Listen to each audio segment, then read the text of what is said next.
Hello guys, today we will talk about how to fix or how to solve the problem of authentication failed on the application of Google Wallet. You will click on settings. In this page you will go to apps, default apps, app settings. Sorry, not here. You will go to above and you can search about Google Wallet. Then in this page of app info you will click on first stop and you will click OK.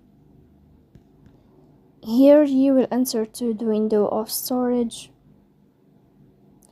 Then you will click on clear cache, but pay attention, don't click clear data because that can delete your account or can cause the errors in your app. Then you will click on Play Store. You will search about Google Wallet. If you find update here, then you can update your app. So please don't forget to support us by like and subscribe.